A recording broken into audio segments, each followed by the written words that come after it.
Ce week-end, je reçois des amis à la maison et je voudrais profiter de cette belle météo estivale pour leur faire découvrir quelques pépites de notre métropole.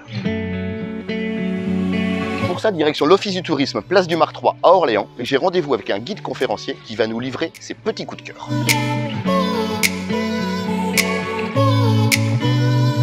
Le meilleur moyen de visiter Orléans, c'est bien sûr de pouvoir l'apercevoir en entier. C'est pourquoi l'Office de tourisme propose la visite Orléans de haut en bas, qui permet de monter les 248 marches pour apercevoir la ville depuis les hauteurs de la cathédrale. Mais cette visite permet également de descendre dans les entrailles de la ville d'Orléans pour visiter la crypte Saint-Avite, aujourd'hui dissimulée sous le collège Jeanne d'Arc.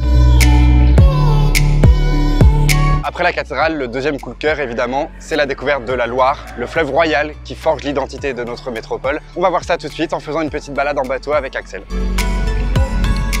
Moi je propose des balades en bateau traditionnel ici à Orléans, dans une toux sablière qui s'appelle l'Épinoche. La Loire à Orléans c'est un incontournable parce que c'est le plus grand fleuve sauvage d'Europe qui regorge une biodiversité exceptionnelle et c'est une ville d'histoire. C'est une ville extraordinaire qui était le deuxième plus grand port fluvial de la Loire. Découvrir sa ville pour les Orléanais c'est très important parce qu'on s'intéresse toujours aux villes où on va mais jamais aux villes où on vit.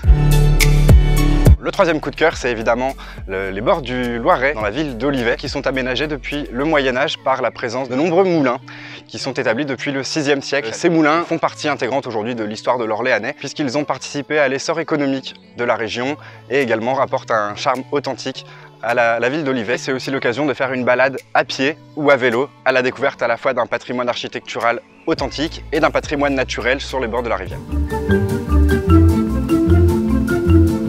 Et mon petit coup de cœur à moi, bien évidemment, c'est d'emprunter ce très beau parcours de la Loire et vélo entre Loire et Canal et de me rendre avec ma bicyclette jusqu'à Combleu, un de mes villages préférés de la métropole.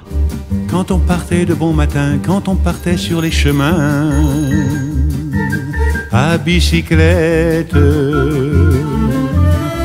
nous étions quelques bons copains. Il y avait Fernand, il y avait Firmin, il y avait Francis et Sébastien, et puis Paulette.